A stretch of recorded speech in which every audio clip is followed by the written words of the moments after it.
योम पाकिस्तान के मौके ते ऐवान सदर में सिविल एजाज़ ॾियण जी तक़रीब ज़िंदगी के मुख़्तलिफ़ शोबन में गैर मामूली कारकर्दगी जो मुज़ाहिरो कंदड़ शहरन के एवार्ड ॾिना विया।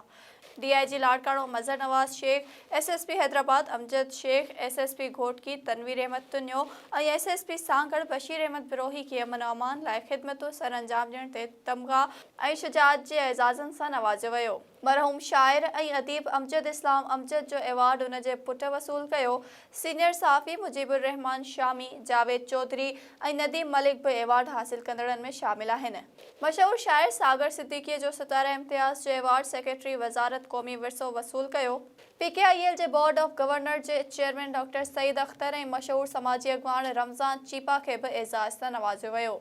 मशहूर अदाकार बहरोज़ सब्ज़वारी, मेज़बान और गुलकार फ़खर आलम और पाकिस्तान क्रिकेट टीम के कप्तान बाबर आज़म के भी एवार्ड्स ॾिना विया।